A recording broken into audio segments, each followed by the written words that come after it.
আমাদের অনেক সমস্যা, তেলের ভোগান্তি পড়ছে।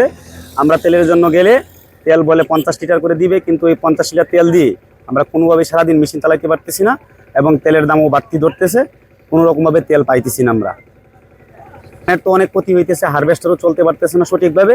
যে বছর হারভেস্টার ছিল 50টাই মাঠে, ওই এখন আসতে মনে করেন যে আপনার 20টা থেকে 22টা আসছে। এই তেলের সংকটে পড়ে গেছে এবং তেল কোনোভাবেই পাওয়া যাচ্ছে না। যেই জায়গায় যাই বললে গাড়ি কাগজ লাগবে এবং সিরিয়ালে তেল দিবে, এরকম নিয়ে আমরা অনেক ভোগান্তিতে আছি এবং কৃষকেও অনেক ভোগান্তিতে পড়ছে। আবার মাঠে কিছু কিছু জায়গায় আপনার এই পানি এসে পড়ছে। হাওর নিয়ে আমরা অনেক দুশ্চিন্তায় আছি, কিন্তু তেলের জন্য আমাদের সর্বোচ্চ সমস্যা হচ্ছে তেলের জন্য। আমরা তেল কোনোভাবেই পাইতেছি না, এই জন্য আমাদের হারভেস্টার রীতিমতো চলতে পারতেছে না। কৃষক আমাদের পিছনে পিছনে ঘুরতেছে, কিন্তু আমরা কোনোভাবেই কৃষকের জমি কাইটে দিতে পারতেছি না। আমার নাম মোহাম্মদ সৈকত খান। হ্যাঁ, আমার কোনো অবস্থা নেই। অবস্থা বলতে মনে করেন যে আমরা গাড়ি চালাইতে পারি না তেলের জন্য। আর দ্বিতীয় কথা হচ্ছে যে আপনার আগে আমরা তেল পাইতাম ভরপুর, এখন তেল পাচ্ছি না। পাম্পে গেলে তেল মনে করেন যে সর্বোচ্চ আমার করে তেল দেয় 50টা তেল দেওয়া না, তাও অনেক জোর করে আনা লাগে। আমাকে তেল লাগে প্রতিদিনকে 1 থেকে 1.5 লিটার তেল।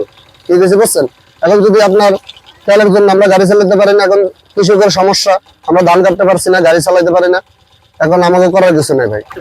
এখন আমরা জমিন কাটতে পারি মনে করেন যে সর্বোচ্চ 20 কাটা 30 কাটা, এর বেশি আর কাটতে পারি না, কারণ তেলের জন্য আমাকে গাড়ি বন্ধ থাকে।